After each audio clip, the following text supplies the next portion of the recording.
We seek the truth. Would you be handing your resignation to the Minister of Culture tomorrow, sir? No, I will not. The leader of the opposition, you have accused your government, sir, of using the Grenada Development Bank to facilitate the financing of personal loans for certain government ministers. The other side is in no position to talk about those issues, and I will leave it there. We discover new perspectives. You know his leadership style, and so many are saying, why are you coming now to talk about those issues? Now is the time to speak. You have the right to decide who will take over. And you met with Dr. Mitchell, and perhaps you might want to confirm what that meeting was about in your response. But Dr. Mitchell, like myself, are Grenadians. We ask the right questions. why was there no report on the work done of the commission? And how is this new committee different from the commission that was initially established back in 2022? So who are these elements that are using you? I'm disappointed in my political leader.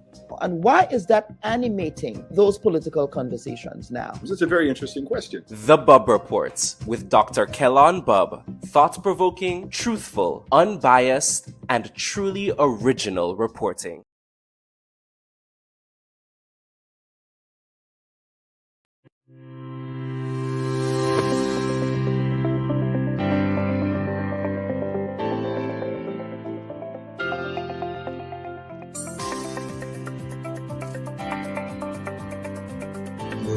Listeners, I see Michael already smiling. He anticipates what I will say. My good friend. And I put my head on a block and I offer Mr. Brother Bishop the scalpel to cut it off. The political leader has said several times up to last night that is not a reflection of her personal views or the views of the party. And you understand, George, how elections at the party level work. So, Dr. Pei, do you have ties? Do you have ties to the National Democratic Congress, Dr. Pei? Or rather, were you commissioned by the NDC to do that information? Because it seems interesting that a lot of your advice is very consistent with what was said. Brilliant. And good luck with everything. You too, man. May the best candidate win in the town of St. George. But kill on. Yes. You is a tongue man too, so stop at that. Tell everybody you're a tongue man too. We are a people who have always aspired for more, who've always aspired to do better, who've always accepted that not because your mother didn't go to secondary school, you should go. It has always been the other way around. You should aspire. You've been there for a long time. Want to be queen of St. Andrews, but yet the problems around you you're not seeing. You can't pray yourself out of the problems in St. Andrews. Some persons were getting pension after 2 terms in office, right? And the persons that work for 26 years plus not getting anything. It's just unfair. God is good, and God looks after me.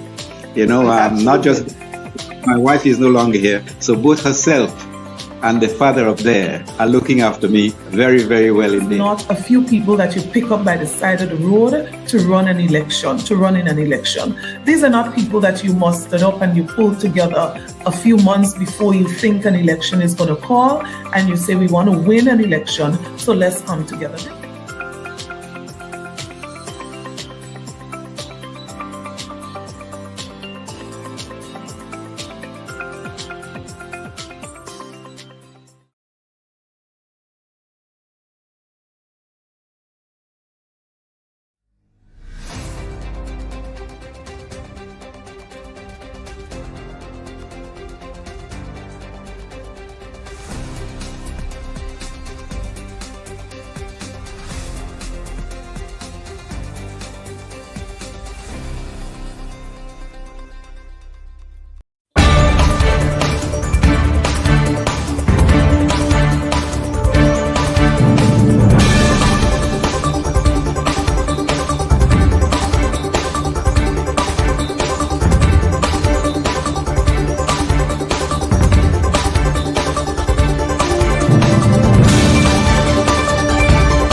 Hello, everyone, and welcome to this week's edition of the Bub Report. I am your humble host, Dr. Kellon Bub.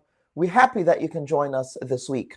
Now, World AIDS Day is observed every year on December 1st, and it holds a significant place in the global calendar as a day dedicated to raising awareness about HIV and AIDS and remembering those who have lost their lives to the disease and showing support for people living with HIV. The day is a reminder of the ongoing fight against the epidemic and the collective efforts needed to address it. It symbolizes hope, solidarity, and determination in the face of a challenge that has affected millions of citizens worldwide. Now, the history of World AIDS Day dates back to 1988. In fact, it was the heyday of the peak of the HIV pandemic at the time, and it was established by the World Health Organization and the United Nations. The day was created specifically to bring attention to the growing crisis of HIV and AIDS globally, which were rapidly spreading at the time and causing widespread fear and misunderstanding. The stigma surrounding the disease was intense, and there was a critical need for education, awareness, as well as compassion to counter that misinformation and prejudice. Now, World AIDS Day serves as an opportunity to reflect on the progress made in combating the disease. Now, over the years, medical advancements have transformed HIV from a fatal diagnosis to a manageable condition with proper treatment. Antiretroviral therapy has been a game changer, allowing people living with HIV to lead healthy lives. However, despite these advancements, challenges remain. Millions of people, especially in low-income and developing countries, still lack access to life-saving medication and adequate health care. Discrimination and stigma continue to be barriers for those affected by the disease. The day today, December 1st, emphasizes the importance of education in preventing the spread of HIV. Many people still lack basic knowledge about the transmission of the virus and its prevention. Yes, in 2024, there is still a lot of ignorance around this particular disease. Now, misconceptions and myths about HIV and AIDS can lead to fear and prejudice, making it harder for individuals to seek testing or treatment. Education campaigns, particularly targeted at young people, are crucial for promoting safe practices and encouraging a non-judgmental attitude towards those living with HIV. World AIDS Day is also a time to highlight the importance of testing and early diagnosis. Many people with HIV are unaware of their status, which not only delays treatment, but also increases the risk of unknowingly transmitting the virus to others. Encouraging routine testing can help individuals take control of their health and reduce the spread of the virus. Testing campaigns organized on this day often provide free or low-cost HIV tests, making it easier for people to know their status. Another key aspect of World AIDS Day is advocating for equal access to healthcare for all. The fight against HIV and AIDS is closely tied to issues of social justice and inequality. Many marginalized communities, including those in poverty, women, and sexual minority groups, face disproportionate risks of HIV infections. These groups often lack access to the resources and support needed to prevent and treat the disease. World AIDS Day therefore calls on governments, organizations, and individuals to address these disparities and work towards a world where everyone has the opportunity to live a healthy life. Folks, this is the Bub Report. If you're just joining us, we thank you for joining us today. And please remember to like and share this week's live stream. We'll be back with our first guest this week. He is Mr. Roger England of the Cove Group, who is challenging the physical planning unit of Grenada in court. Please stand by. Tell us, a commissioner of police, tell a politician, back off. You have no knowledge of the law. You have no knowledge of law enforcement. You cannot force my officers to do the wrong thing. But that is somebody's son. That is somebody's child. That is part of a family. And I think that is the part that they are missing out. Because E and F are apt to be used oppressively. It's like because we don't see disabled people as sexual beings, which is ridiculous. You mean they don't want to listen to your version of science? They have their own science. You have your science. What we need to do is teach people to think and not what to think. Today, it's too bad that everybody do what they want. If I could forgive Bernard Ford, then I could forgive Bob Morris too. And today, on this day, I no more have anything in my heart for what he did. The education system has to be very fluid and dynamic because we're living in very different and changing times. Treating all your citizens equally, all your citizens fairly, recognizing each group, not discriminating against one or the other.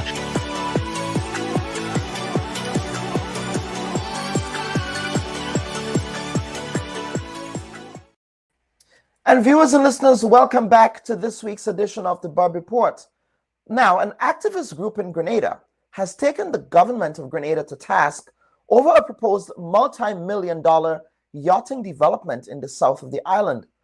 The Cove Group is seeking legal redress over the proposal to put an industrial boatyard in the mangroves of Mount Hartman Bay, which is very close to one of the last refuges of the critically endangered Grenada dove. The construction of this marina will involve the dredging and piling of the seabed and the inevitable pollution of the entire bay, which the Cove Group said, quote, will be devastated with chemical contamination from boat repair, including runoff of aquatic poisons as old as anti-fouling is removed from hulls. Unquote. The group submitted an application for judicial review to the court, aiming to have the physical planning unit consent for the boatyard quashed. In this legal challenge, Grenada's Physical Planning and Development Authority offered no defense in court. The plaintiffs also challenged the authority's decision to deny public access to planning application information, including the application plans and environmental impact assessment reports. Now, in October, Justice Glasgow ruled that the Cove Group has the right to challenge the planning consent for the boatyard, as well as proceed with a full judicial review challenge against the physical planning unit's consent. Now, here to make sense of the case is Mr. Roger England of the Cove Group. Mr. England, welcome back to the Bub Report, sir. It's good to have you here again for such a very important conversation. Thank you, sir. Good morning, everybody.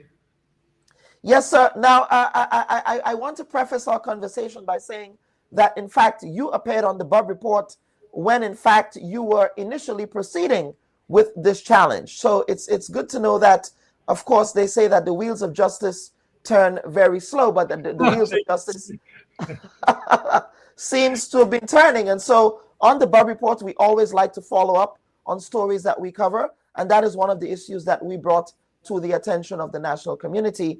Now, before we get into the case and where you are in respect of the legal challenge, for those who may not be aware of what's happening in neighboring Mount Hartman, of course, Coral Cove is in Lansepine, but Mount Hartman neighbors Coral Cove. So can you talk about why the Coral Cove Group decided to proceed with this legal challenge in the first place, and how that proposed development in Mount Hartman will have a direct impact on the residents in Lansepine?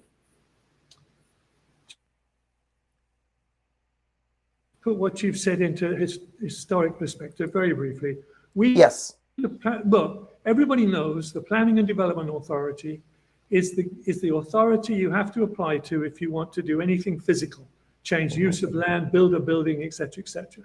If you don't get planning consent, what you've done is illegal. Yes. So they're a very important body. We challenged their decision to give planning consent to the industrial boatyard in Mount Hartman, as you've said. Mm-hmm. We were winning our case. We withdrew our case towards the end because the time had run out anyway on the planning consent. They hadn't done anything. So then they applied again for planning consent. We set up to challenge that and they were awarded planning consent a second time. Mm-hmm. We set to challenge that. The authority then said, you can't see the information. This is private information, this application. It's at our discretion. You can't see it. So how do we challenge the decision if we're not able to see the information of the application? That includes the plans, the physical plans and drawings, assessment if there is one, and anything else, including in this case, for example, the advice of other ministries, technicians from other ministries, health, environment, agriculture, etc., who all raised problems with this boatyard. We wanted access to all, just for that point, just to get access to the information. And that's what recently concluded with to come to the court to get what's lawfully theirs anyway. He was terrific. He had a good sense of humor, and he made it very clear that the planning authority is acting out of order. The law clearly says the public is entitled to planning application information, full information, everything. And the authority has no right to deny it. So they lost that. After 6 or 7 months of prevaricating and not answering extension after extension, eventually we got to court. Eventually the judge said what he said. So that was that. Now we are entitled to see all the information. We have seen it. As we suspected, it's been the decision to grant has been made unlawfully, improperly, and we will now challenge that. Unfortunately, as you said, and I laughed, the law works mighty slow. Because very slow, especially the court system is just... So let me stand there. The important thing I think that I would like you to get across to your viewers is that this is very good, because this is not the only case or the first case where the authority has denied people, the public, application information. I'm getting complaints all the time that somebody wants to build something next door to me and I don't know what it is. And the authority won't let me see the plan, so I don't know what it is. Might be a nuclear power station or a multi-story car park. You don't know. They have no right to do that. So we have now established that you do have a right for that information and you must demand it. And while I get the chance, I will say you will not be accommodated easily at the planning authority when you go down and demand it. They will first of all claim that they don't have a copy machine, so you can't have copies of this. So you have to take your camera down. It's a bit inconvenient when environmental impact assessments can be 100 pages long. And the other thing, of course, they don't inform people who will be affected. They don't inform neighbors or environmental groups or anybody who is likely to be affected by the decision, by the application itself. So we're all in the dark. We have to fight our way here, but we are winning. And public, you have a right. You can go to the authority and demand to see that full information, plans, everything, and they can't stop you. That's where we stand at the moment. We're now about to put in the application for the judicial review, because the decision to grant consent for the boatyard was made unlawfully. I won't go into the details of that. Perhaps it's not appropriate because the case is now open. It's subject to what is called sub judice conditions. But Mr. England, you mentioned here government's lack of or inability to really give the public information that is due to them. Yes. And of course, that is written in law. But the irony here is that only recently, actually in March of 2023, March of last year, Grenada signed on to what is called the Escazú Agreement. In fact, that was on the 26th of September, 2019. Of course, they signed the agreement in 2019, but it was ratified in 2023.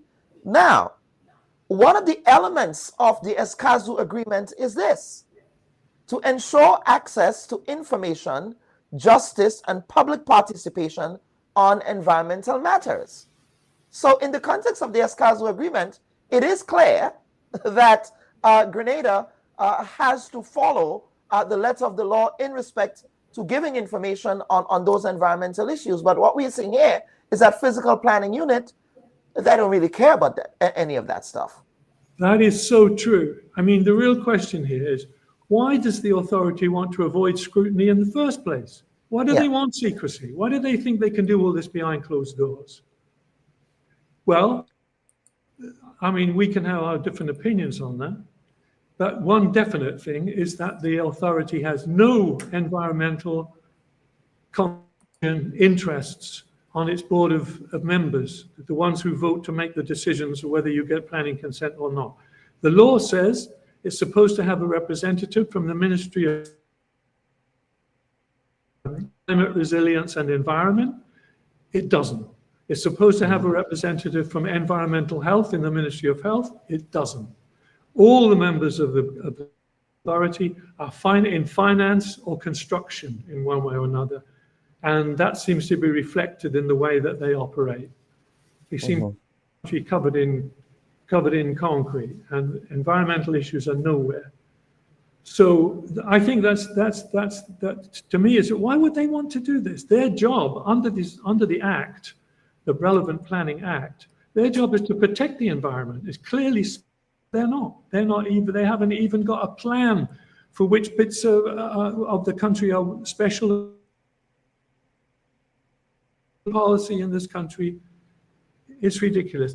Just to come back to your point, your legal point on the Escaso, you're quite right in what you say.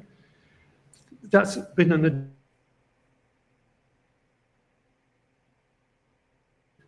in our legal position. First of all, our own act, our own Planning Act 2016, gives the public right to participation in, to access assessment. Common law, I'll just read the sentence. Oh, no, our act of Parliament also stipulates that the authority has to maintain a register and that the public have access to this register. Common law says what's in this register. The register must be in a form that allows the public to have access to sufficient information to allow them to be able to make a proper assessment of the development that is contemplated. There's no ambiguity there. And now we have Escaso on top of all that. So we had three prongs to the legal status of the public having access. What adding is a very strong addition in terms of participation in the so that's where we are. Yeah, absolutely. In a now, nutshell. Mr. England, and so I want people to know that. Yes. And before we proceed into the weeds in respect of that particular project there down in Mount Hartman, now we've heard so much about the environmental impacts of the last major flooding events to hit Grenada last month in November. Of course, that was recorded as the wettest month on the island. Of course, we had one tragic death as well. Now, how much of this major flood can be attributed, Mr. England, to that unmitigated concrete development that we are seeing, where all of our watersheds are now under threat as a result of construction that takes place in places where it's supposed to be environmentally sensitive? And of course, Onika St. John is commenting here, with all the recent flooding, it's scary that mangroves are going to be destroyed by an environmental and she says an environmental assessment is definitely necessary. Sir, your thoughts on this recent flooding and how that can have an impact on I share your sentiments. Obviously, it's very tragic for many people who are badly affected by this. I'm not an expert on this. You'll have to ask engineers whether overdevelopment has been a contributory factor in affecting the natural runoff of rainwater and floodwater. I can't really comment on that. The comment that it's worthy of an environmental study is obviously right. Now, who should do that study? It would be one of the ministries, the Ministry of the Environment. Maybe even, I mean, you could argue the planning authority should do it because it will inform its decisions about what it gives planning consent for in the future. But I think that would be barking up the wrong, well. an unpleasant expression comes to mind. You get the point. Now, yes, absolutely. Now, Mr. England, for those who may not know, can you talk about that particular project? Yeah, I'll tell you about the project. Yeah, the project. That boatyard project, its location. Well, for those of you who don't know, and why residents are concerned, yes. Yes, well, Mount Hartman Bay is the eastern side, forms the right-hand side of what is Lansopine Peninsula. The other side is Prickly Bay, also in fashion at the moment. A company with the unlikely name of Green Boatyard wants to build a boatyard at the apex of the bay. What's there at the moment is natural and very healthy and ancient mangroves protecting the shore of the bay. The water's clean. People who live around there go swimming in it. You can see turtles in it. It has conch and lobster. The only non-natural intervention there has been decades ago, the secret harbor. That's not so bad. That doesn't pull boats out of the water and wash their poison paint off and scrape them and fix them up and have cranes going down into the water, piling the seabed, dredging the seabed. It's going to absolutely wreck and even on the land, it's a few meters, a few hundred meters from the dove reserve for the critically endangered species, the Grenada dove. It's a haven for birds and reptiles, and all that is going to go and be replaced by a noisy, dirty boatyard. So people don't want it, and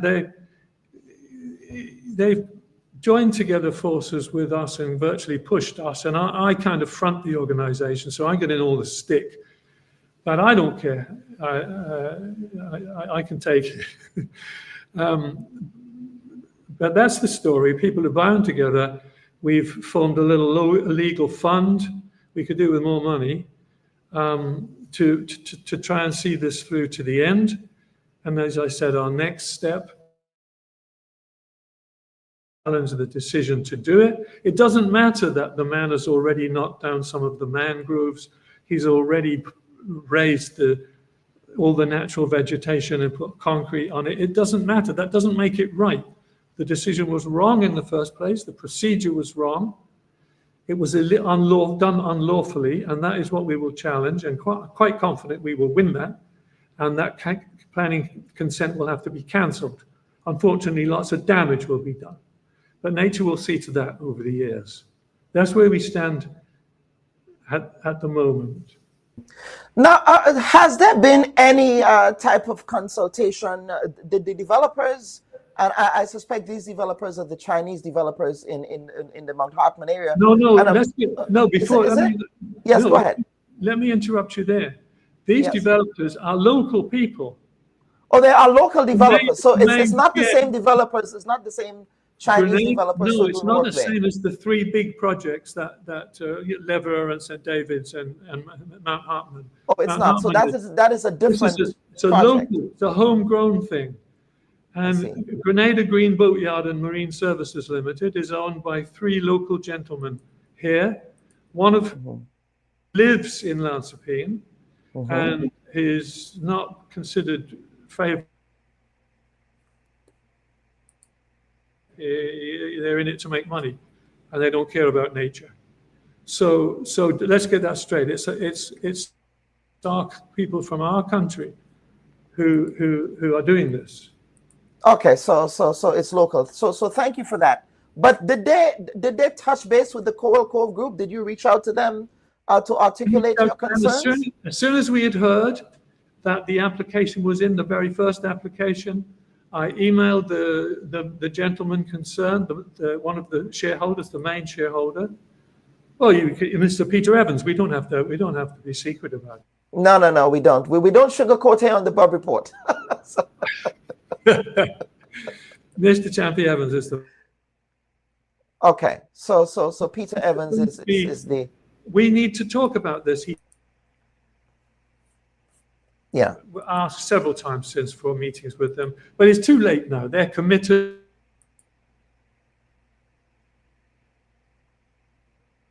Yeah. I think we are having some connectivity issues there with you. All right, so yes, go ahead. Go ahead, please. If you heard it. No. Could you repeat what you just said? We had some internet so lag there. it's a homegrown project. Mr. Champy Evans and his friends are the owner. They have the land, which is government on the lease from government. Okay. So government has to give them consent to do what they're doing, and hasn't given them consent. This is another issue. They don't actually have consent under their lease to do what they're doing. They have consent for a marina, not a boatyard. Very different things in terms of. So it's a boatyard that they have consent for, not the a marina, not the boatyard. They have planning consent for a boatyard, but their lease only allows a marina. So again, the planning authority has been deficient because the law says when you apply for planning consent, you must have all your relevant permissions from government or from wherever. You must complete it and agree. Don't come to us until you're ready. Well, has applied to planning authority for a boatyard. A few months later, they signed up a lease with government for a marina. So there's something going on, and we're trying to arguing with the Attorney General at this moment that lease should be terminated. The lease clearly says it will be terminated. No, it can be terminated if the land is used for anything other than the permitted use in the marina. So it's a real messy situation. We're appealing. The cleanest way out of all this is to withdraw that lease. And then yes, go ahead. Finish your train of thought, and then then the whole thing will come to a close, because the planning consent will be null and void. Our challenge will be null and void, and everybody can go home. But government, and it's very difficult to get government's attention to this matter at the moment. They do have a few things on their plate. Our local MP here is also a Minister for Infrastructure. Well, infrastructure's been taking a bit of a hiding in the last few months, and the man's busy. And that there's a lot to do. Prime Minister's busy. He understands. I know he understands. He was a lawyer on this before he became Prime Minister. But he was also the lawyer for the developers in Liverpool as well. So we have that as well. Lawyers are lawyers. They don't have to take sides. If you're a murderer, you get a lawyer defending you. So yes, but Ms. England, in this current legal challenge, I understand that the government of Grenada and the Attorney General's chambers did not put up a defense. Were they present in the court? Well, there was a counsel for the Planning and Development Authority who was present in court. Yes, I felt sorry for him actually, and a representative from the Planning Authority was in court, but the attorney didn't. But what happened is that when you start these things, you have to write a claim which sets out your case. They have then 2 or 3 weeks to respond to that, to answer your points, and you can then go on like this, dialoguing for a little while. They gave us nothing except an excuse. And this went on for months and months and months. They said, can we have another 2 weeks? And then, well, we don't think we're going to put up a defense. But they never actually said they wouldn't put up a defense. They never actually put it in writing. So this went on and on at huge expense. And I think that's part of their strategy. Because just to jump a little bit, the pendulum has swung and is swinging. Environment is now important. People understand it is important. It's more important to our little islands than it is to lots of countries in the world. And so the pendulum is swinging. We're getting more and more power. But to go to the law to enforce it costs a lot of money. So access is difficult because it's expensive. I don't see there's any alternative to that. I'm not saying it's anyone's fault. Lawyers have to earn a living, but it's kind of weak link in the whole chain. We've done all our, still have to appeal to people to raise more money to go to this next stage. So that's my young people. And these challenges are expensive. So let's get to some viewer comments, because while we were in dialogue here, we did have some important comments coming in. Margaret Francis, good morning, Margaret. Grenada is a signatory, Margaret says, to the Escazú Agreement, and under that agreement, people have a right to information that affects the environment. Akim Lewis is saying, I will never stop saying it. Grenada is a lawless state. Anything goes. We are living in a modern society. It's sickening, the foolishness that exists in this country. Margaret says, not only is that Grenada is a member of the Escazú, but there is an Escazú committee to support implementation and compliance with the agreement. So I would love to know who sits on the Escazú committee. And I would love to hear from people like Mr. Joseph Antoine, who I know has been very active in that space, very vocal against environmental destruction. I would really want to pick his brain in respect of his thoughts on that particular proposed boatyard that might be going up there. Let's see here. We have another comment. Akim again is saying, physical planning only cares about fighting the average Grenadian that wants to build their homes, all sorts of roadblocks and simple things, but fail to do their job for the Grenadian people. Ms. England, any thoughts on that idea that perhaps physical planning, they might have some biases in what they implement or what they approve versus what does not get approved? Definitely. As I said, their members are all, their main jobs are in finance or development, construction, management, and so on. They're all pro-building sorts, and checks and balances as the law requires, and in terms of environment, nature conservation, etc., etc. The lady's comment is right. That as far as I know, that the Escazú committee has been set up.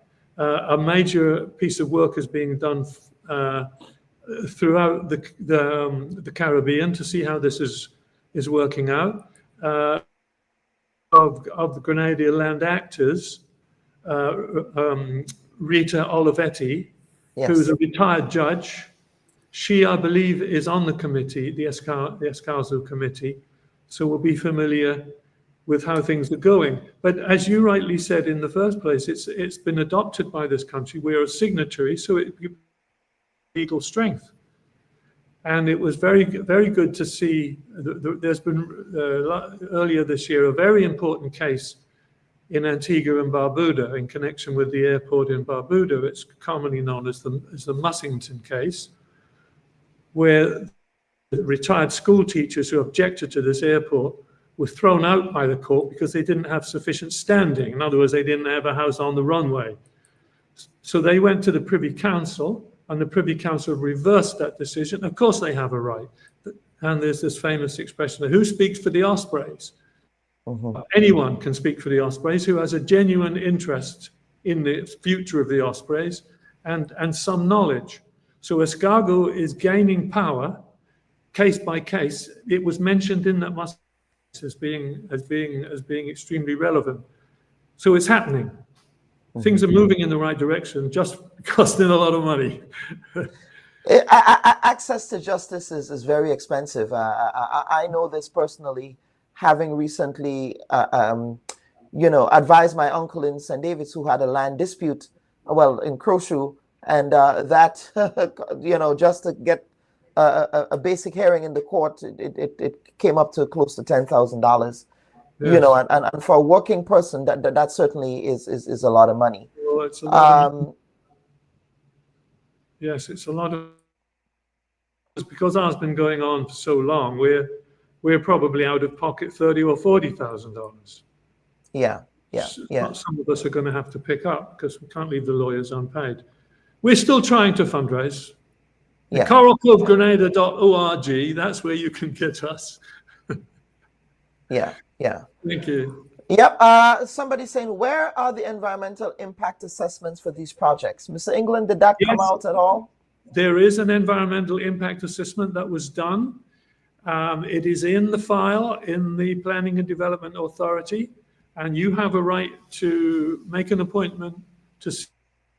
It's not a bad environmental impact assessment. We've got lots of problems with it, but it was done and it's available for you to inspect. Okay, very well. All right. Seems like physical planning don't understand the importance of our ecosystems. I think that is has already been properly articulated there. So, Mr. England, what's next in respect of the legal timeline? What does the legal timeline look like? Well, it's imminent. It's imminent. We have submitted our letter before claim for the new challenge against the boatyard decision. We have had no reply. That's no reply from physical planning. You should call it the Planning and Development Authority now. Planning and Development Authority. Yeah, the authority, because that's what the Act, the 2016 Act, set up. And then there was a transfer from physical planning into the authority. As I was saying, yes. So now we will submit our claim to court, directly to court, saying we want this decision revoked, and we want a declaration from the authority that this land is unsuitable for industrial use, including a boatyard. And we spell out our reasons why their decision was unlawful, why it's inadequate and improperly made, and so on. So I don't want to go into those. That would be really boring. But they are strong arguments against it. So the next step is to submit this to the court. The authority has ignored us once again, and we will all go down the court route.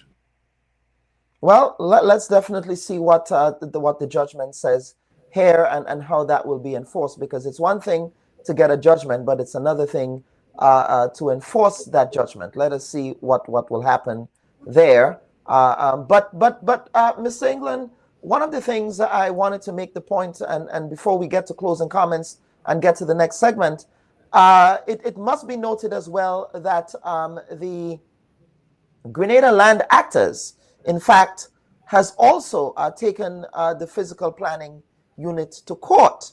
Yes. And they actually won in court. No, they won the right to They won the right, yes. They won the right to a judicial review. Yes, well, they've won that anyway, but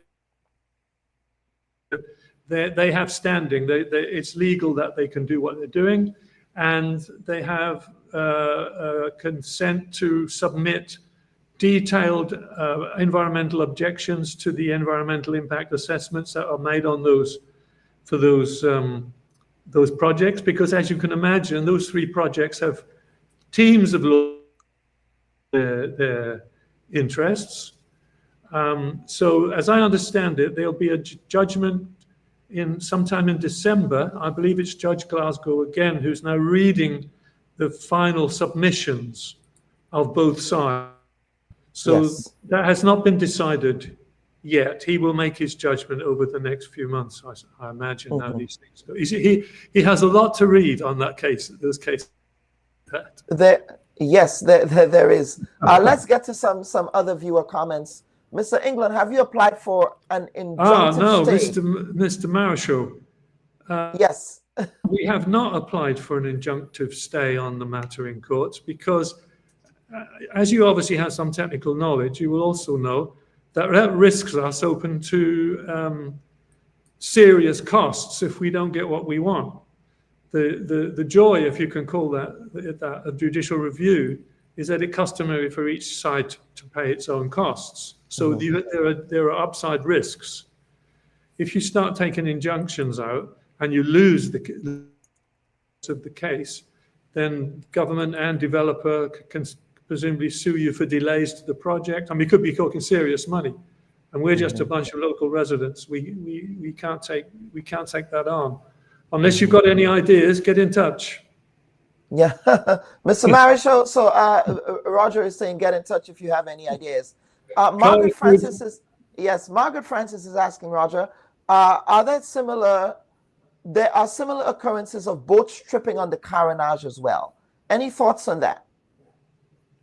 I didn't know tripping on the Carenage. If there is, it must be a pretty small scale. The main place where it's done at the moment, of course, is the boatyard at the end of Dusty Highway at the True Blue. Close to the Coast Guard base, yes. Close to the Coast Guard base, where you see how ugly a boat junk and razor wire and so on. So that's one. I didn't know that there was serious boat stripping going on the Carenage. Could you expand a bit? Margaret, he's asking for some expansion there. So if you can expand on that, that would be good. The quarry is also generating so much dust, which will create a health hazard to the residents, and they don't care. That's Meme, who's talking about the quarry as well, because there is the Mount Hartman quarry, and I know that residents in Mount Hartman, Lansepine, Grandans Valley area, they complain about that amount of dust that is generated by that quarry. Well, I don't know about that. Okay.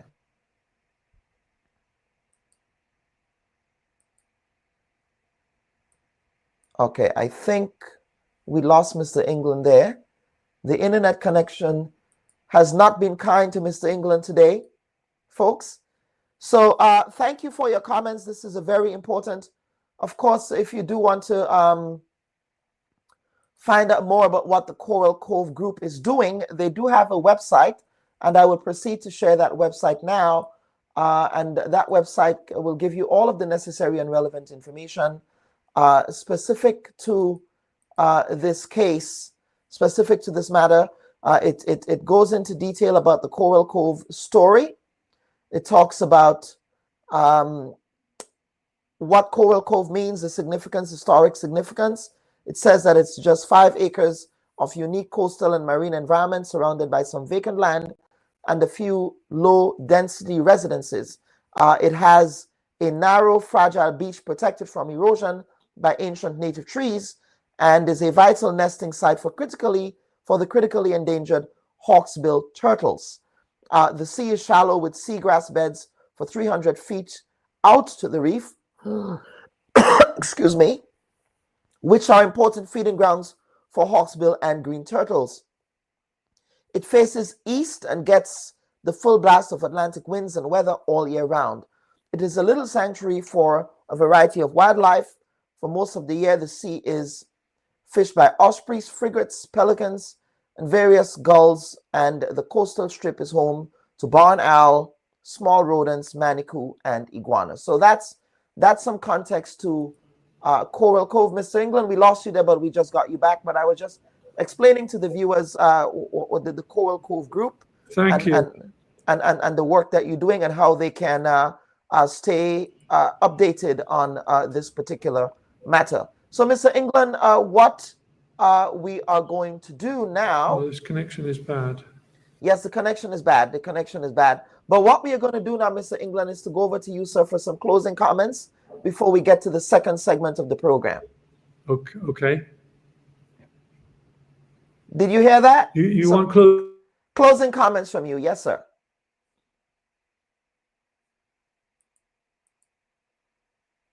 I think we lost Mr. England again, but we are going to wait until that connection is...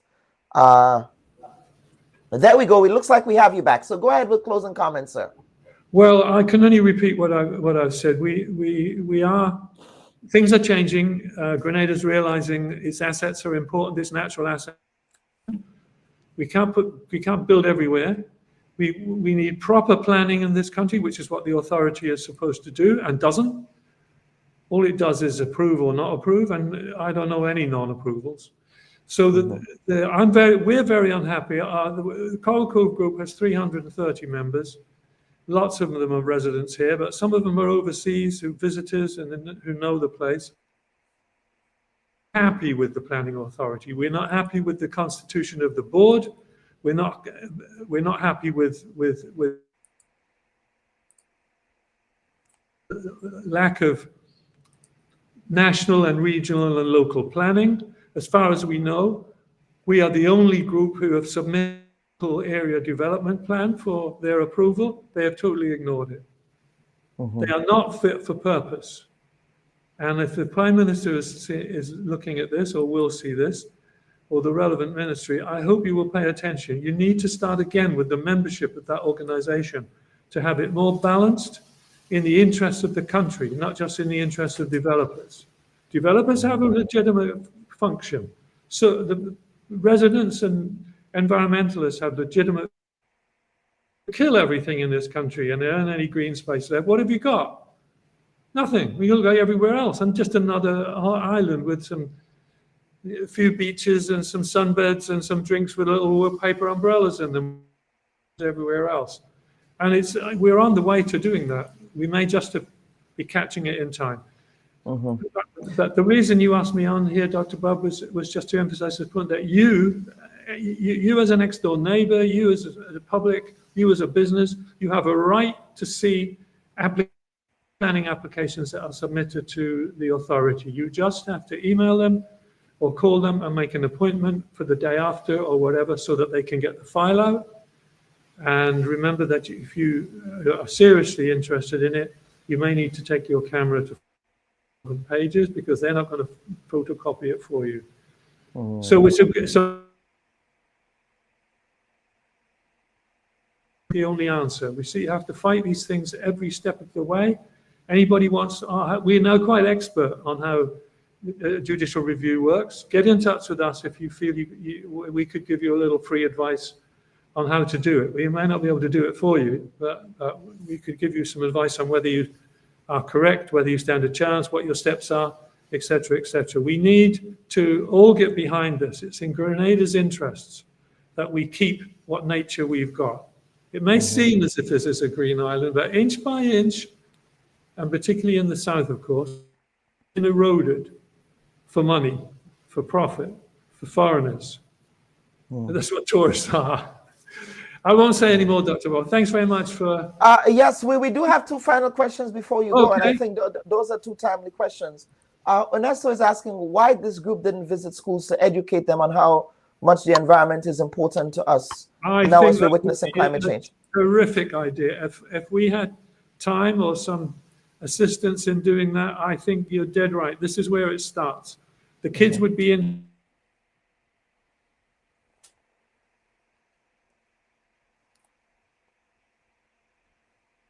And of course, we lost Mr. England there again. Quincy's asking what are his thoughts on the yachting community around the area, especially the southern side of the island.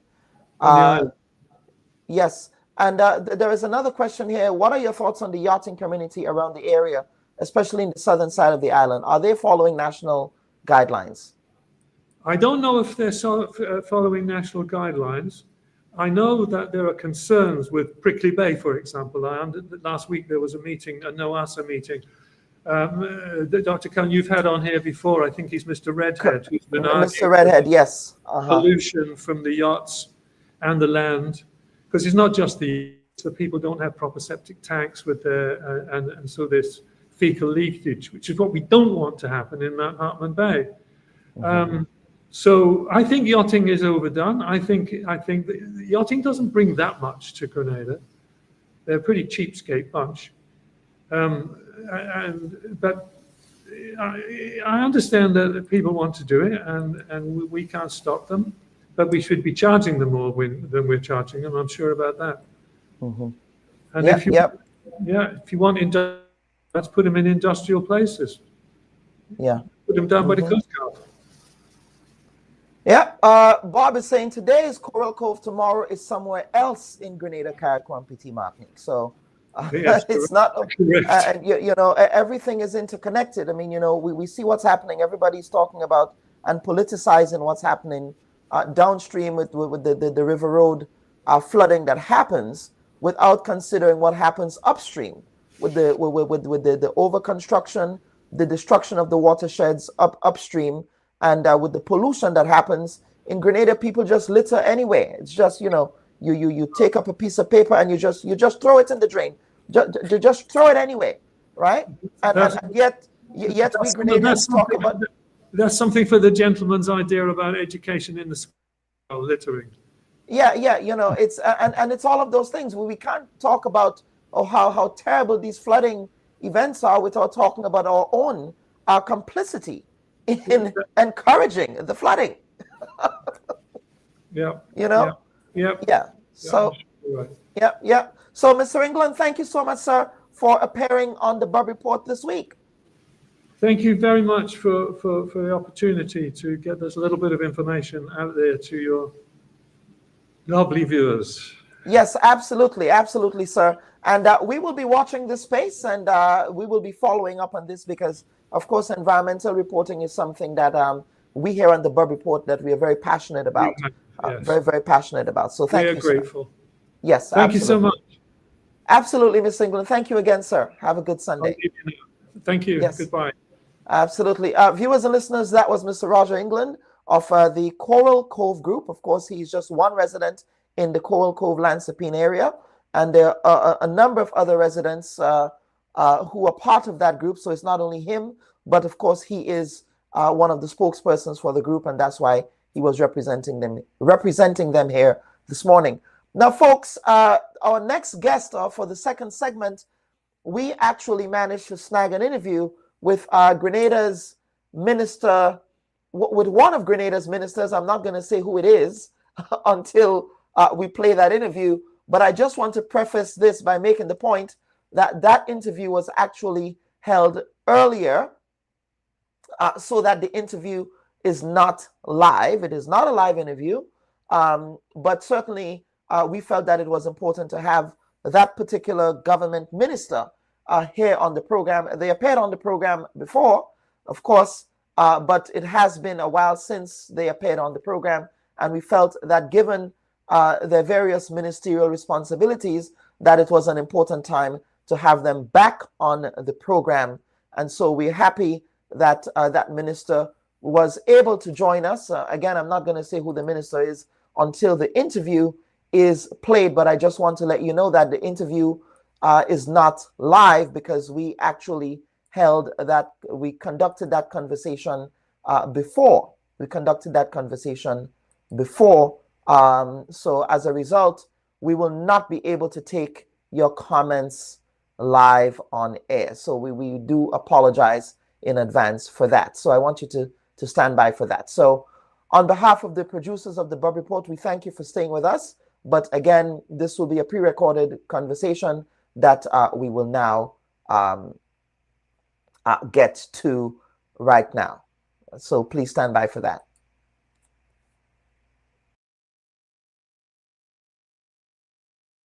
We seek the truth. Would you be handing your resignation to the Minister of Culture tomorrow, sir? No, I will not. The leader of the opposition, you have accused your government, sir, of using the Grenada Development Bank to facilitate the financing of personal loans for certain government ministers. The other side is in no position to talk about those issues, and I will leave it there. We discover new perspectives. You know his leadership style, and so many are saying, why are you coming now to talk about those issues? Now is the time to speak. You have the right to decide who will take over. And you met with Dr. Mitchell, and perhaps you might want to confirm what that meeting was about in your response. But Dr. Mitchell, like myself, are Grenadians. We ask the right questions. Why was there no report on the work done of the commission? And how is this new committee different from the commission that was initially established back in 2022? So who are these elements that are using you? I'm disappointed in my political leader.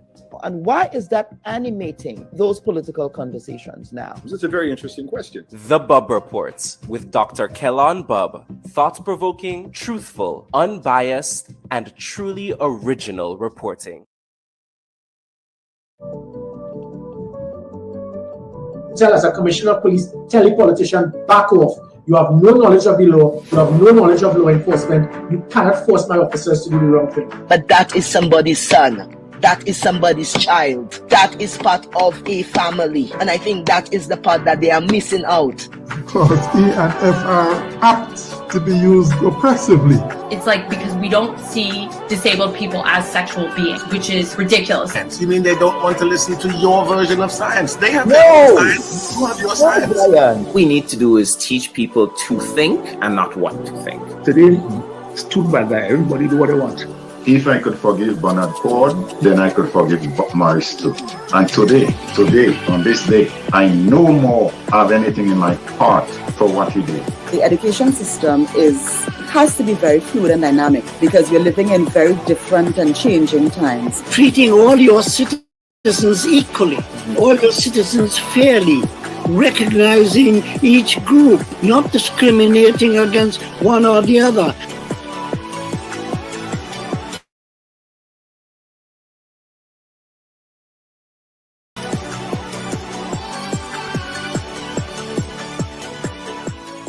Should your loved ones pass on, they deserve to be treated with dignity. And at S.A. Johnson Funeral Home, we can provide you with that service. We can take you every step of the way during your sorrowful moments. When that need arises, call S.A. Johnson Funeral Home at 347-777-9797. That's 347-777-9797. S.A. Johnson Funeral Home is a Caribbean family-owned funeral home here in Brooklyn, providing funeral services, but in a dignified way. From cremation to burial to the repatriation of your loved ones, you don't have to go through the hassle, as we provide exceptional service that allows you to mourn and heal peacefully. For more information, visit our website, www.sajohnsonfuneral.org. Send us an email at sajfuneral@aol.com or call 347-777-9797. S.A. Johnson Funeral Home, because you deserve to be treated with dignity.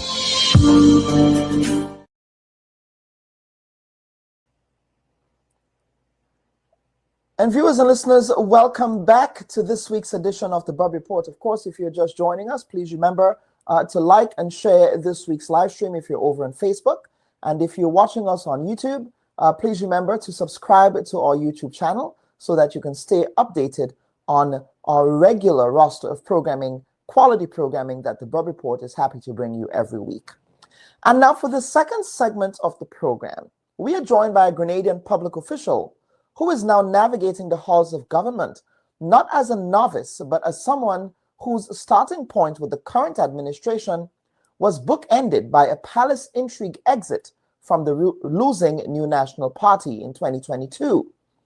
The last time this guest appeared on the Bub Report was on the heels of her resignation from the New National Party as a former Minister for Social Development from 2018 to 2022. This guest also served as a Member of Parliament from the St. Andrew Northwest constituency under the previous administration and continues to do so in the current administration. This minister joins the Bub Report to discuss a range of issues affecting her ministry and constituency.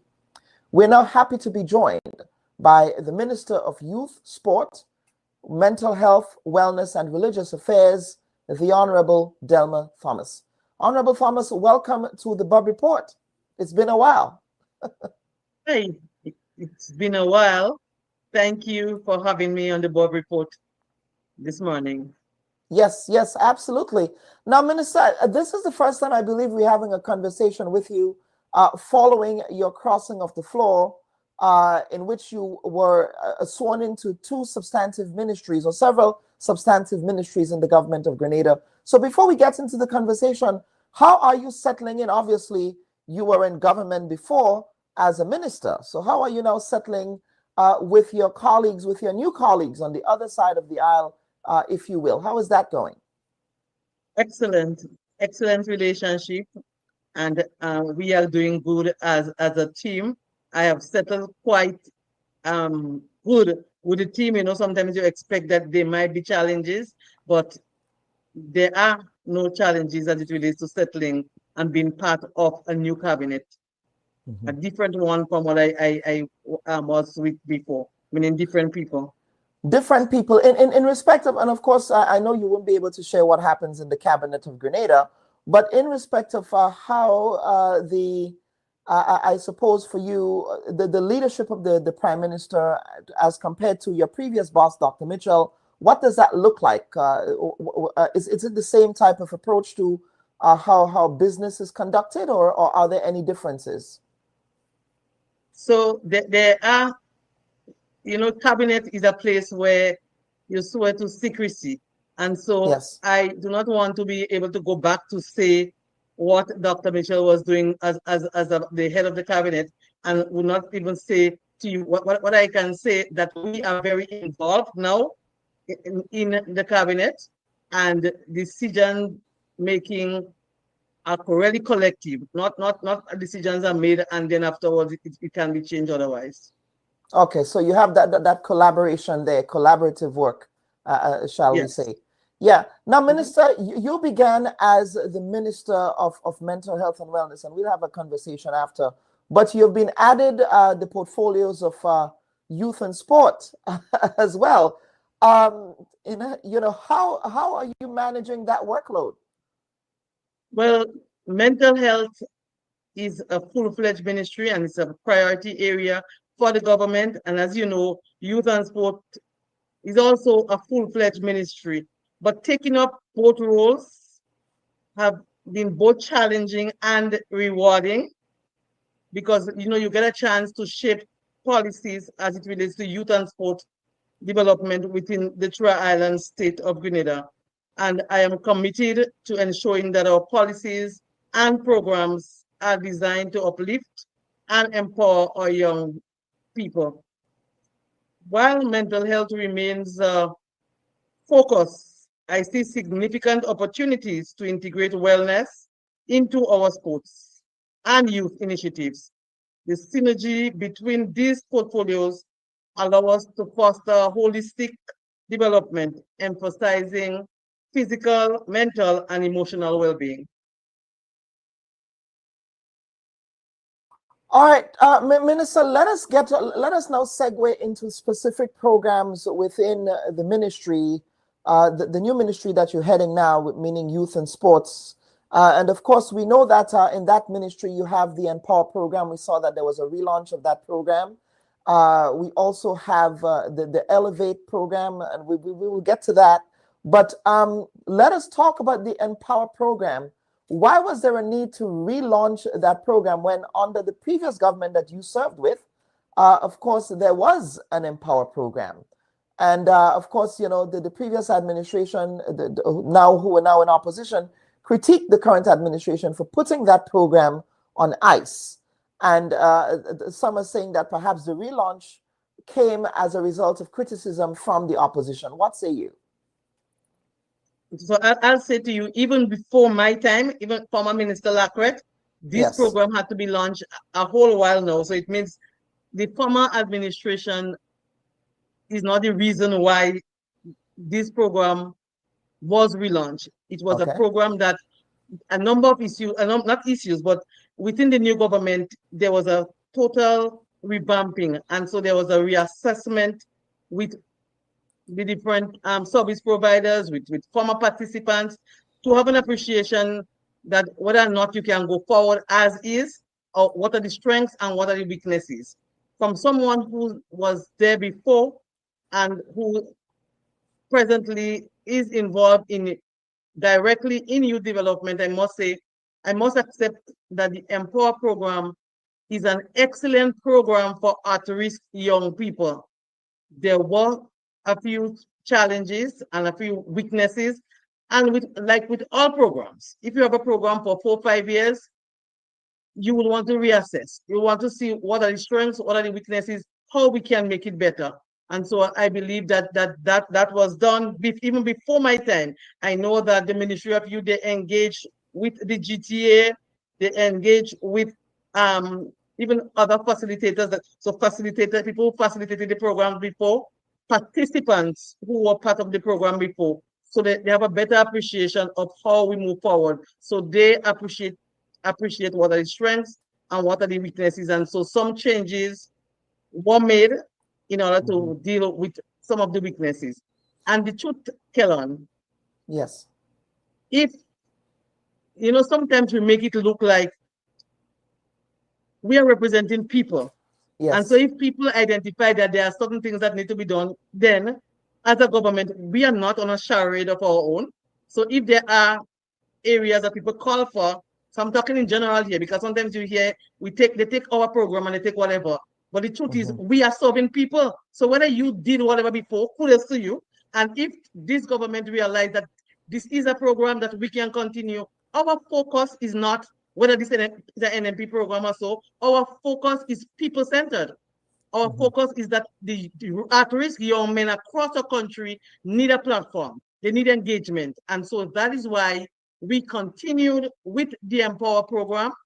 Those areas, for example, we saw that needed adjustments. For example, the young men went through the life skill and then they go on the job without really no further checks. So there weren't any meeting with the ministry official to find out what's happening. You only had a supervisor also who would go periodically to check them out.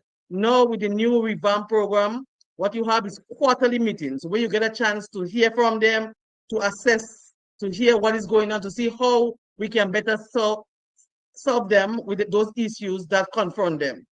That is, then we also realize that some people go through the entire program, and so after the 1 year, you give them some tools, and then you leave them like that. So some sell the tools, some sat home, some end up back going to prison and all that. We, in that new program, we are providing mentorship for even 6 months to a year after the completion. So it's 1 year.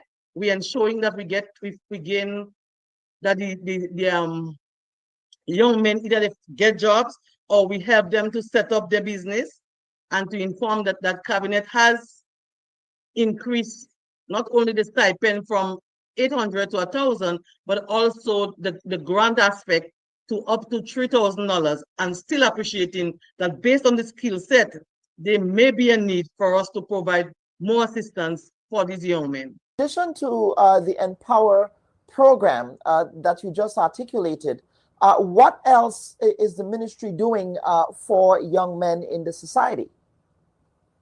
So we also have, and will launch in short order, 2 programs before the end of this year. One is a heavy machinery training where you could drive heavy equipment. Most young men are interested in those kind of things, driving, and so we will be training some, I think it's over 50 young men in that field, and assist them in finding jobs. We also have a cyber security that involves both men and women, cyber security training, where in the first phase, which is the pilot phase, 100 young men and women together will be trained, and this training is scheduled to take place this Wednesday or Thursday, the 4th. So, and we also, so from our engagement with young people across Grenada, we are servants of the people. And so as parliamentary representatives, as parliamentarians, we are not going to sit in an office and decide what men or what young people want as it relates to employment or training assistance. So from our engagement, where we had a series of youth talk, engaging young people, and I must commend the young men because they came out in the numbers in every session. In every session, we saw over 100 participants coming together.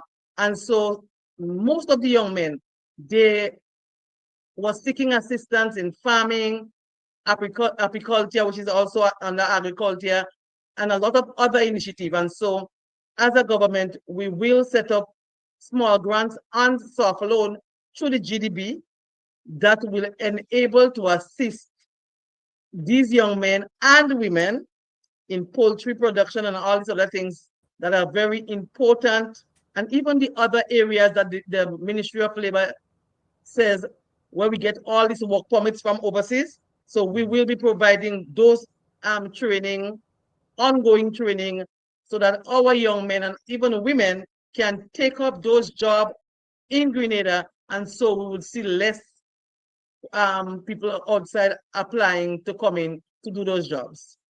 So that would be like a small business incubator. What I hear you saying here is that that might have, of course, you were the previous administration. They had something called the Youth Biz program, I believe. How is that different from that Youth Biz program, or does it incorporate elements of that as well?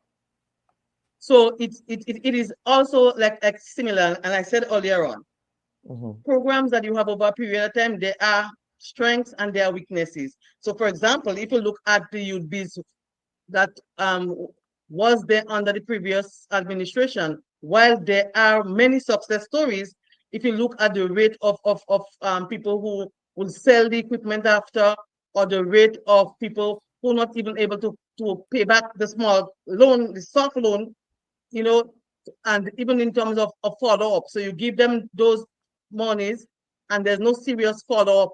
Maybe you follow up for 1 or 2 weeks, but with the new initiative, we'll have those hubs where you can really, and we will be working along with GDB, GIDC. So we'll provide the training, we'll have the centers where you can come in, you'll have the experts where you can follow up and ask questions, and we will be there every step of the way. In every program that we're having as a Ministry of Youth, mentorship will be key.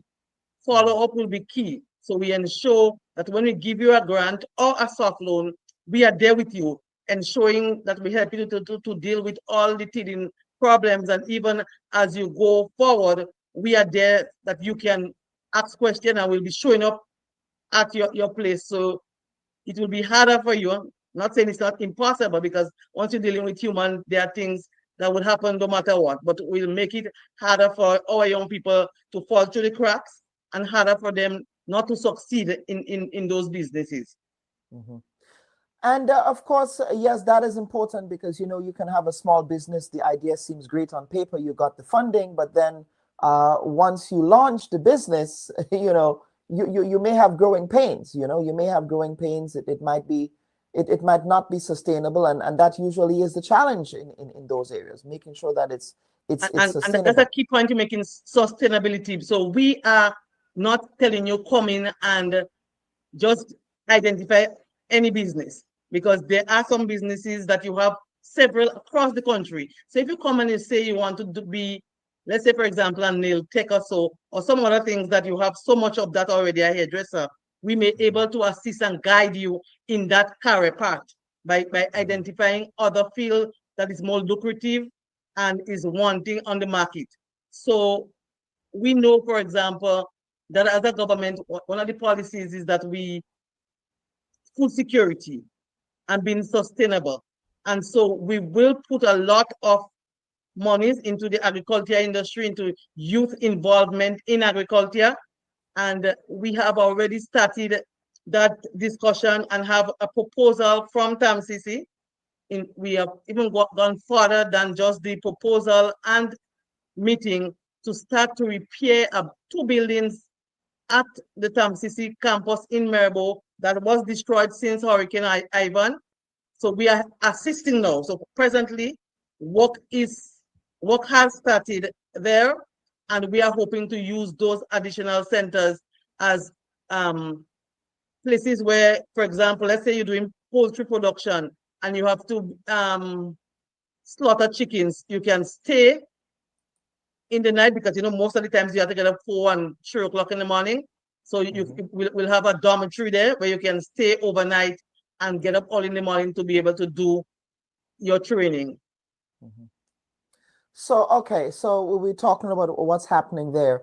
Now, recently, well, and we will get to that youth rally that's happening as well today. But let us talk about this elevator program. I don't know, Minister, but it seems to have a very uncanny resemblance to an Elevate event that the NNP youth arm had. I believe it was last week.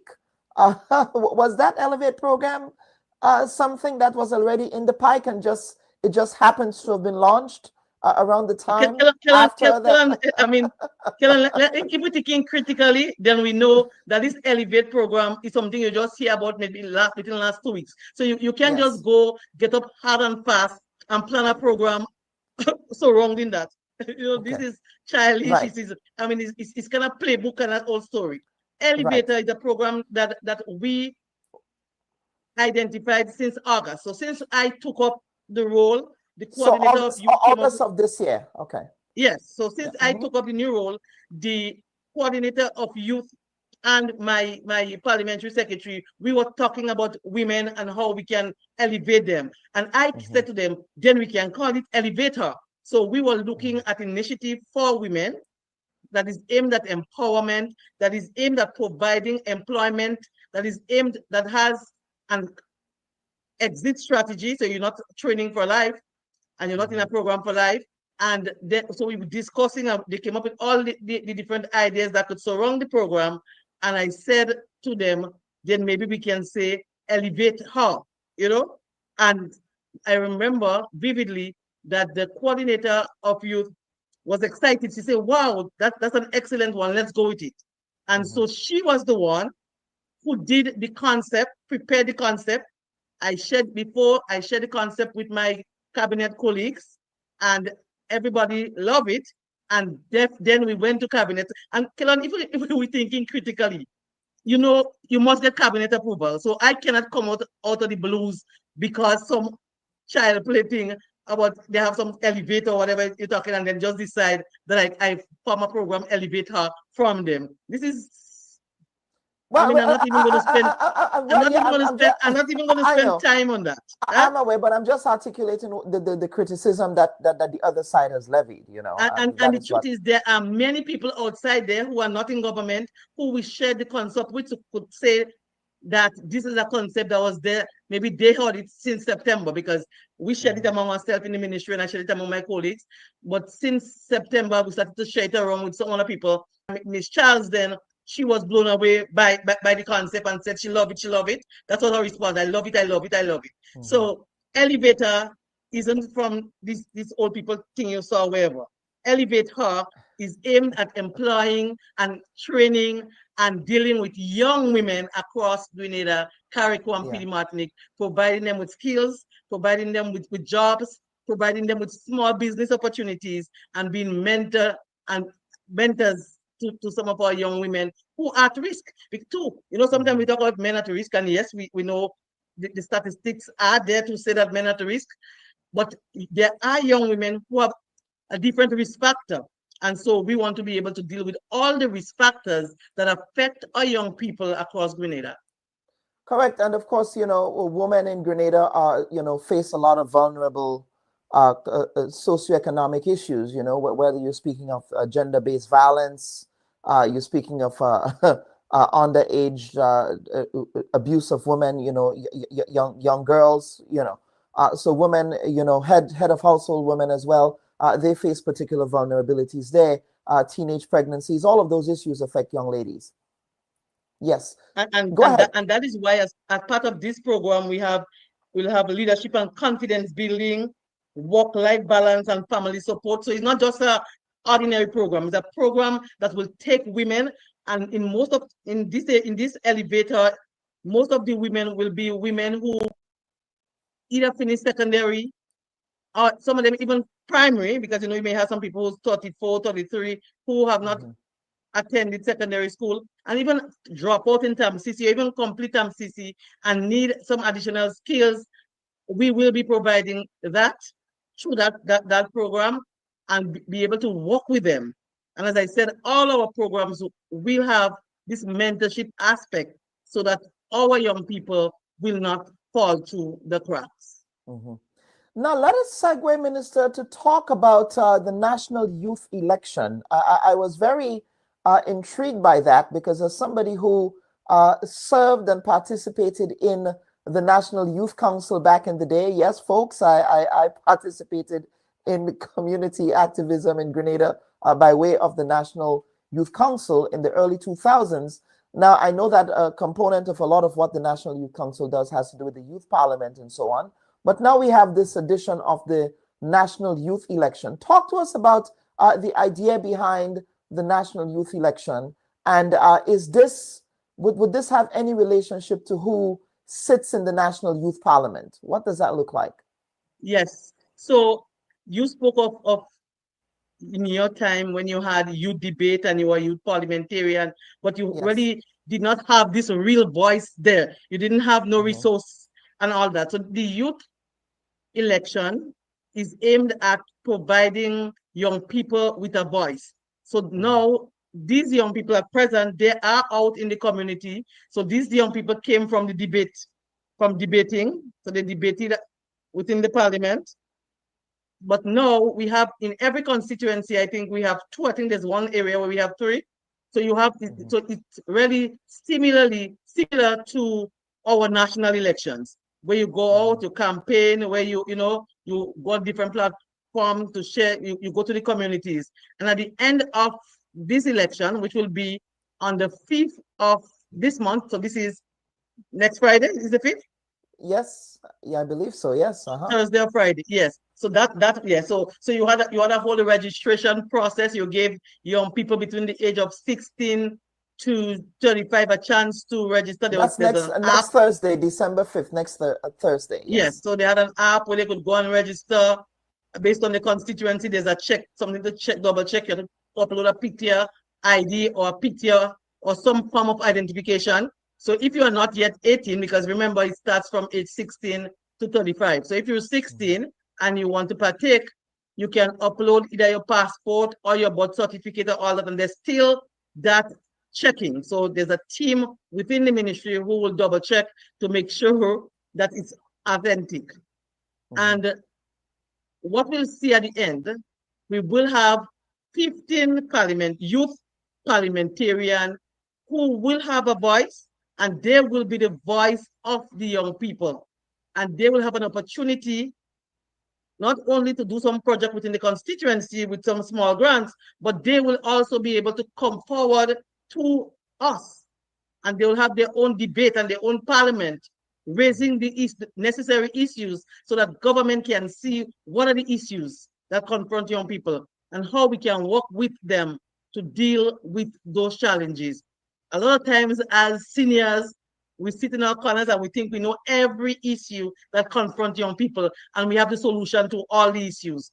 But young people know what their issues are and they have solutions. Sometimes I'm amazed by the way young people is able to come up with solutions, identify problems, and we have seen it in our youth talk across Grenada. Kellen, I'm not sure if you had a chance to look at any of them. I had a chance to listen to one of them, and I would say those young people have great ideas. Very, very innovative. Those young people are brilliant. Yes. Very, very much so. Very much so. So we was in Carriacou on Thursday, and a young lady in Carriacou, maybe in her 20s, she came with their own vision. So it was Carriacou vision for young people, because sometimes on the mainland we say, well, we have empower. And we decide for ourselves that Carriacou should have empower too, or we have elevator and Carriacou should have elevator too. But in some instances, whereas some programs may fall fair and square and can be shared on both mainland and in Carriacou, there are other programs that the kayaks think is useful for them. And so they have identified what their vision is for Carriacou and PD Martinique. And so we will work with them as a ministry to ensure we help them to realize their individual dream as a constituency divided by sea. Yeah. So what's going to happen to, because these are great ideas that are being advanced. What will that look like now that you've gotten those ideas? Just like with the budget consultation in Grenada, with the budget consultation, some of those ideas are put into the actual budget and the estimates of revenue and expenditure. What's going to happen to all of these ideas, or what are you doing with those ideas as a ministry to ensure that perhaps some proper programmatic platforms can be implemented from them? So our youth policy that will be unveiled tomorrow is not our Ministry of Youth Policy, it's the young people's policy. So what you'll hear tomorrow, please God, is what they have unveiled in the various youth talk. So we listen, and so we are presenting back to them what they have given us, and that will be our policy or programs going forward as it relates to youth development. So they talk about agriculture, and so we will formulate programs and training and support based on what the young people ask of us during the town hall. There were other areas, this issue of housing, so I don't want to let all the cat out of the bags on your program. Yes, well. And then later on, we'll have to unveil you have nothing to to the share. young Okay, people. fair enough, fair Yeah. enough. Although it would have been nice to have an exclusive reveal, but I Breaking understand news? you. Yeah. I know the board report like to break it first, but let the young people break it first. That's right. Now, Minister, let us segue into sport, because that is another area that you have responsibility for. Of course, recently, Mr. Simmons, I believe, has been appointed to the National Sports Council to be heading that council there.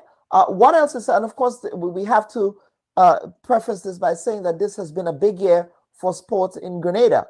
We cannot talk about sports in Grenada in 2024 without talking about the major Olympic milestones, or whether it is the milestones in the area of chess, or whether it's the milestones in other area of representation of our athletes abroad. They have done Grenada exceedingly proud. And of course, Karani James, the great Karani James, he recently got an honorary doctoral degree, Doctor of Letters from the University of the West Indies.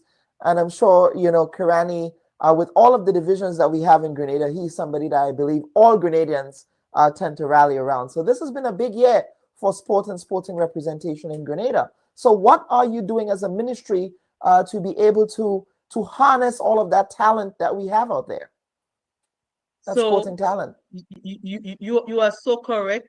It has been an extremely good year for Grenada as it relates to sports. So you talk about our Olympians, you talk about the chess, and we talk about other fields. I do not want you to forget the performance of our female cricketer on the West Indies team, and the swimming team as well. Yes, Miss Fletcher. Yes. That's right. Yes. Yes. So sports is on a high in Grenada, and as a ministry, we appreciate that we must have policies in place that will assist in not only harnessing or providing for those who already achieved, but we must look at our younger athletes and see how we can get more Kirani James, more Anderson Peters, more Lyndon Victor, more Afi Fletcher, and the likes. So as with our policy, and you spoke of our sports policy that will speak to grassroots engagement, and the sports policy, even the sports council, was not, while cabinet approved it, apart from the chairperson, the other members were identified from the level of the clubs, from the level of the parish. So all the coordinators for St. Andrew, St. John, St. Patrick, these are not political appointees. These are persons who was recommended by their sporting organization in the parish, and they are expected to assist in driving the sports policy across the Tri-Island state of Grenada, Carriacou, and Petite Martinique. So we'll see more grassroots involvement in sports. So we'll put resources to ensure that apart from involving to getting primary school involved in sporting discipline, but we'll also put resources to ensure that at the evening, even this very at-risk young men we're talking about, those in school, they have a positive place to channel their energies, and there will also be mentors, people who they look up to in the communities, who will be there with them. And so as a government, you realize that we are continuing to put children playgrounds, lighting playing fields, also the infrastructure in many playing fields across Grenada is something that we are doing even now. We are developing different playgrounds, and we have started, and we hope that in the 2025 budget, we will do a lot more in terms of developing those grassroots, if you want to call it so, playing field. So apart from Progress Park, which is a major playing field, and Victoria Park, for example, in St. Andrew, at the level of communities in, let's say, Pearls and La Poutrie and all that, we will be developing playgrounds and playing facilities and evening and weekend sporting events that will enable our young people to really thrive in sports, appreciating that you can find jobs in sports. Sports is not just where you go and play sports, but you can be a professional cricketer, a professional footballer, a professional athlete, and be able to own a living in that field. And so as a government, will be not only providing at the grassroots level, but will provide assistance for scholarships and other engagement as it relates to young people and sports. Minister, before we get to happenings in your constituency, you're also the Minister of Mental Health and Wellness and of the reconstruction of the Carlton home. Where are we with that project? Will we be seeing any movement on that in 2025? Reach that stage yet? No. So we have just cleared. We have just completed the clearing of the site last week. Hopefully, we will see the fencing up on the billboard, signaling that we are on our way to construction. In the budget, we will budget for that new center. We are hoping that the bidding process and all that will be done and work will start in 2025. So you can safely say that construction work on the rehabilitation for drug and alcohol users or abusers will be in 2025. And I'll go as fast as to say the first quarter of 2025, but first quarter to the first half of 2025. Because the whole bidding process, I may want it to happen by March or April, but you have to go through the whole process. It's a big project. You'll have to go through the tenders process. It's a locally funded project. So we hope that it is able to go through faster, but it's a priority for us. And so as a government, we'll keep on it to ensure that while we're constructing also, that we in our budget will also be providing training for local Grenadians, but also looking for Grenadians in the diaspora who have particular skills who can come back, or even be able to hire new people to be part of this new trust. And I know that there were also some private sector support, public support apart from government support for this project. Can you talk about their involvement and how their involvement would assist with this new facility that will be constructed? So I want to commend the Grenada Cooperative Bank again, for they took the lead maybe over 7 or 8 years now, having this Pump It Up walk every year, raising funds and awareness on the whole issue of alcohol and drug abuse. And so they have raised in excess of $500,000, so over $500,000, closer to the $600,000 mark. And it is presently in an account waiting not for construction, but when government complete the construction phase, it will help us to furnish and maybe do internal works of the new facility. So we're able to get fridge and stove and maybe even cupboards and beds and, so that's the intention of the funds. So they assisted, and so we want to thank them for this assistance, and we pledge and give them the assurance that they will see construction work on this rehab center in 2025. But Kellon, we appreciate that while we talk construction, which will take maybe about 2 years to complete or maybe 18 months to complete, there is the problem of drug and alcohol abuse. And so we are hoping that we can have some outpatient clinic in 2025 that will assist those people affected temporarily while we work on the bigger picture of rehabilitation in-house, where you can get more intensive care. And that is so important, because while, as you said, even with hospital services, while we're looking at building a new hospital, the current reality here is that you have to deal with those challenges as exists, you know. So that's a very important point. Now let's talk about what's happening up at the Mungay Hospital. Any challenges there that you want to talk about, how you've been able to deal with? Yes, so the truth is, mental health has not been given the priority that it deserves over the years. And in terms of seriously talking mental health, the first time many people really hear about mental health, because a lot of times when you hear mental health is when somebody commits suicide or somebody who's mentally ill do something. That's the only time. And then there's this whole issue of stigma and this whole issue of discrimination. But in January of 2024, the government has prioritized mental health and has put a ministry, and that's where I started to serve with the new government in January, Ministry of Mental Health, Wellness, and Religious Affairs.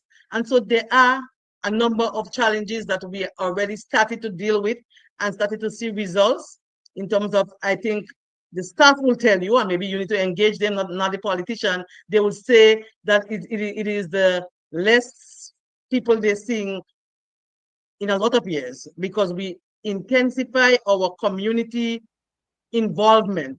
What we have is more nurses. Our nurses are out there regularly. We purchase a vehicle and give them the necessary assistance, the tools that they require, traveling allowance and all that, phones and all that, to ensure that they can go out in the community to speak to families, to deal with people who are suffering from mental challenges. But also, we have also started a series of engagement at the level of the school.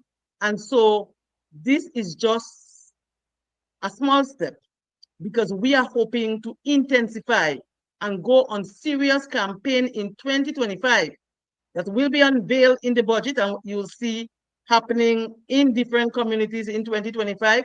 So we'll engage the primary school, we engage the secondary school, we'll engage CIC and other institutions. We know that SGU has a whole psychosocial unit, so they might be able to assist with students there, but the awareness will be there. And we will launch a number of campaigns that we already started talking about as a ministry. And so we have Senator Francis, who has the responsibility to assist in youth development, but she's also an advocate for mental health. And so we have already started to discuss how we can work to ensure that we provide real programs, because it's real people we're talking about.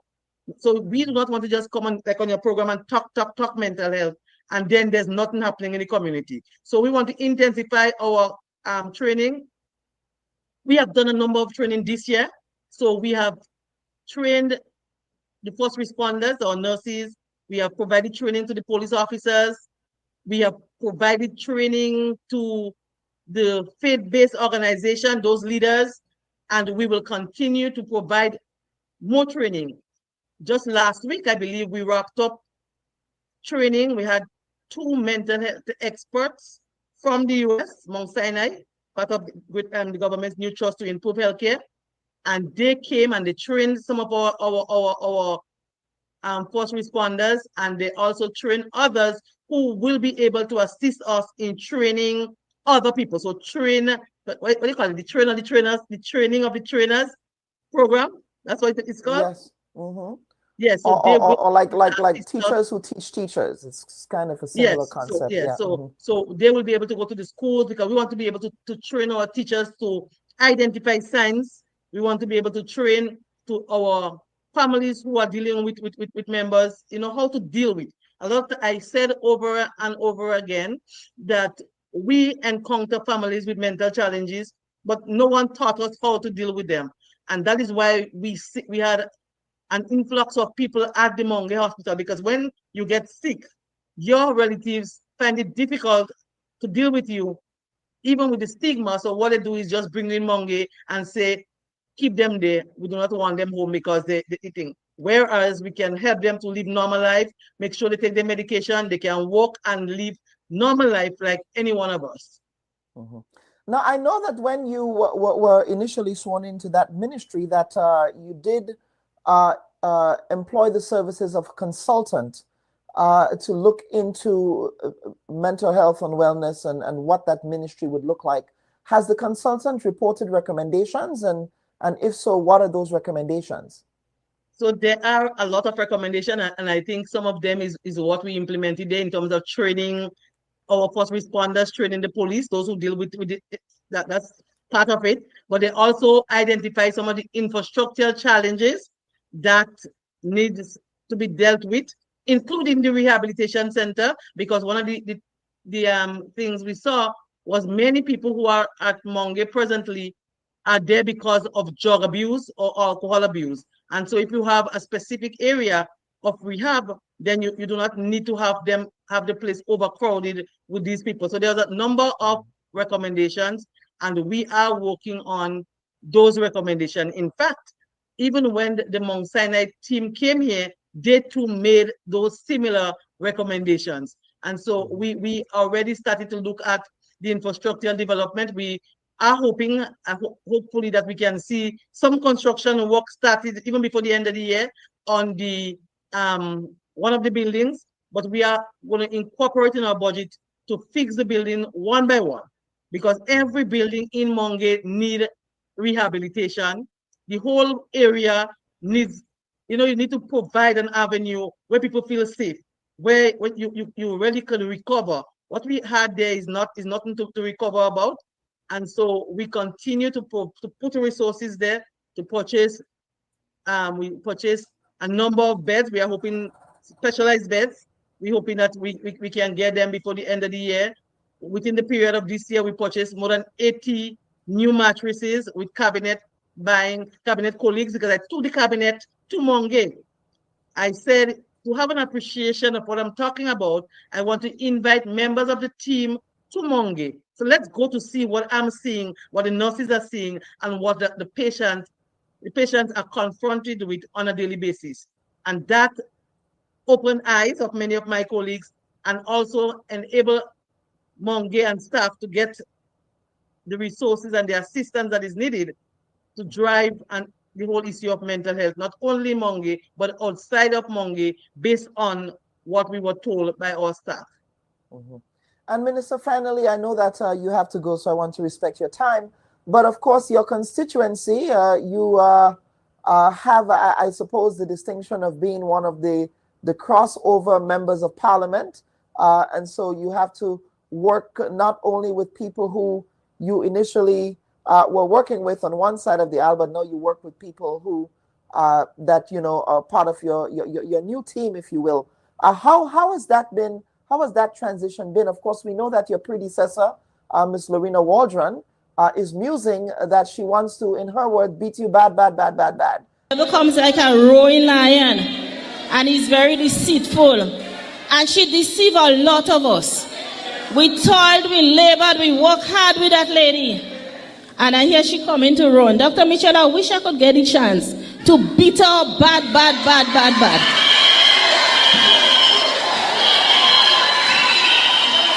You know?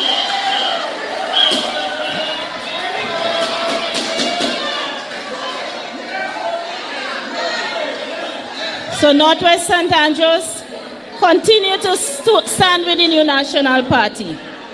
I don't expect you to repeat this kind of thing, and Ms. Waldron had our time, and that has expired a long time now. Well, no, but the reason why I'm bringing this up is because, again, I'm prefacing what you might expect to face in another election, whenever and that election is called by your prime minister. So yes, she's certainly your predecessor. So I'm not even wasting time to talk about Ms. Waldron. So let's head into the constituency as parliamentary representative, because I'm not talking. The next election is 2 years and a half from now. So we do not have to say, for example, that Delma will be the candidate, or Jack or Jean or Gloria Thomas or somebody will be. So we're not talking candidacy now. What we're talking as parliamentary representative, how well are you representing the constituency? And so you talk about being able, you have some people before and some now because you cross the floor. I've always been for the people. I appreciated when I took up and won the election that I am the representative for all of St. Andrew Northwest. And that is why it's not very difficult now to walk along with the supporters of the NDC while maintaining those of with the New National Party. Because I believe that as a representative, I am the servant of all the people of the constituency. And so I continue to work along with those in the National Democratic Congress and those who are NNP and those who are GLP and those who are not aligned, because my role as representative is not one to decide about political party. So I continue to work, and I want to say to you that we have launched a breakfast, or relaunch, because it's a program that I had before, a breakfast assistance in school. So we continue to provide support and breakfast for students who may come in and did not have breakfast in thing. I continue to work along with all the principals. We have 3 primary schools in my constituency, and they are all my home. If you speak to the principal, they will say to you, just a phone call away. Once they call, once they request, once it's within our budgetary line, and once there's some area that we can find it. And if not, I'll say to them that I will make recommendation in the next budget. So I continue to work along, because I believe that is only through education we can empower people. Only through education we can get people out of poverty. And so I want to highlight and thank the Prime Minister for the constituency allowance. You know, constituency allowance was something that many people talk about. It was very paltry in the past. It was not much. Yeah, a lot of people talk about it, and it never existed. You know, yeah. A lot of people say there was constituency allowance and people getting the money and whatever, but that never existed. That never existed, sorry. So the only time last budget, the Prime Minister decided that he will give every MP, whether you're in opposition or in government, because what you had in the past is that a program under the former Prime Minister. So the only people that can access it are elected members and those who didn't. So, well, the truth is the last 2 elections in which I saw, so I can't, and then I before that in 2007, I came in, and though Alden Walker was the MP, I was the one driving the work in the constituency. So, but now it's different. So that is transformation, because now every MP, whether you NNP MP, once you're elected, you get this $10,000 and you are able to do things in the constituency. And so with that, we were able to, apart from government's millions of dollars in scholarship, there are some people who do not get scholarships and will come forward saying that I'm in SGU, I'm getting the 90% from SGU, but I do have difficulty in coming up with all the monies. And so we provide maybe during that period under review, 10 persons receive those assistance. I mean, people will come with medical scans and other medical needs. And so we had that available fund right away to provide a scan. Once you're not working and you have a need, and the need, we realize the need is genuine, we be able to provide through the parliamentary office. And it does not discriminate to say that you're NNP or you're NDC. Many people will come forward and they receive support. After the advent of Hurricane Beryl, we provide a number, well, even during Beryl, or when people were going to the shelter, there was some families who didn't have anything. And so we were able to provide support from the constituency office. After the advent of hurricane, I visited the shelters, and when we saw there were needs, we provided assistance. You know, so this from the constituency office, but from the government standpoint, you have the Ministry of Social Development, Social and Community Development. A number of projects are done across the constituency. You know, this constituency is a lucky constituency.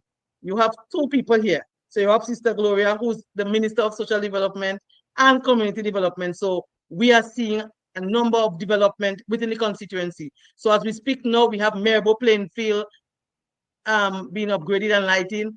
Like we have Lakabeke, we'll see some others. We just last week we turned on the lights in Balthazar. So most of the Plainfield within our constituency, if they are not yet lighted, to me they will be lighted by this and the end of this term, or maybe all in the next term. There may just be 1 or 2, if all that. And we continue to develop sports within the constituency, and that's the constituency of Afi Fletcher. I want to boast on that. Yes. That this is Afi's constituency. And so we continue to be proud of people like Afi. We had before people like Kendall Simon, and we have Shaman Lewis, who also made it. You know, we have a lot of national athletes. We have a lot of young people within the constituency who are performing well, not only in sports, but academic skills, farming, and otherwise. And so we commend them, and we continue to work with them to ensure that St. Andrew Northwest is one of the best constituency, if not the best, in Grenada. And of course, Minister, it would be remiss of me, to not ask you this as my final shot across the bow, if you will. And I know that you said you moved on from your previous party, the New National Party. I suspect that perhaps you're still friends with some of your former colleagues, but of course, your former party is having a convention on the 15th of December, and we have been seeing lots of public pronouncements by your former leader about who he wants to be, who he prefers to be the political leader of the party and to take the party forward into the future. And while doing that, he is pretty much rubbished or has been rubbishing Peter David's role in any kind of future leadership role. Have you been paying attention to any of those musings, or are you too busy with your ministries that you don't have time? I'm so busy with my ministry. I am so busy with my ministry, ensuring that as a government and as a minister, we excel and we perform well, so that these are really distractions. And if you recall what is happening now, I told you that before, didn't I? You see anything different to what I told you before? No, a lot of what you articulated is now publicly, it's not out in the open, yes. Right, so that's all I want to say about that. I do not want to waste time on these, on the New National Party. Been there, done that, move on. Move on, been there, done that, move on. Minister, over to you for some final comments. So, Kellen, let me say to you that as a government, we are committed to youth development, sports development, and the whole issue of mental health, ending stigma and discrimination in Grenada, and educating our population so that our young people can deal with those issues and feel free that we will make the right avenue available so that they can seek support when there are challenges as it relates to mental health. We will continue to do all that it takes as a government to ensure that we provide employment, training, scholarships, and other developmental agenda for our young people so that they can thrive. And I normally tell our young people that it is now, not the future. You know, a lot of times we say that young people are our future, but based on what we saw, we know that they are the now, and so we'll provide the enabling environment so that they can thrive. Minister Thomas, thank you so much for appearing on the Bub Report. Hopefully, we will have another opportunity at it once those major programs are coming down the pike in 2025 to speak with you. So you can be assured that there are a number of youth development programs aimed at empowering our young people so that you can have me maybe after the budget or maybe after March there when we could give you concrete information about our rehab centers, and then a lot of our other programs will be on stream, and so we'll be able to have another discussion on how we move forward to improve the lives of young people across Grenada, Carriacou, and Petite Martinique. Thank you so much, viewers and listeners. The Honorable Delma Thomas, she joined the Bub Report this week to speak on a wide-ranging number of issues affecting both youth, sport, and mental health in Grenada. On behalf of the producers of the Bub Report, I am your humble host, Dr. Kellen Bub, and next week we'll be back with a full panel segment for you on this program. So please remember to like and share this week's live stream, and we thank you again for watching the Bub Report. Take care now. Bye-bye. Hi, everyone. Thanks for checking out the Bub Report's social media pages. If you'd like to get more videos, show highlights, and watch our weekly live show, follow our Facebook, Twitter, and Instagram pages, and also subscribe to our YouTube channel. You can catch repeat episodes on Wednesdays at 4 and 5 p.m. respectively on CRFM Radio and GBN TV in Grenada. We are also viewed on Sundays at 8 p.m. on WPG 10 throughout the Caribbean. Thanks for watching.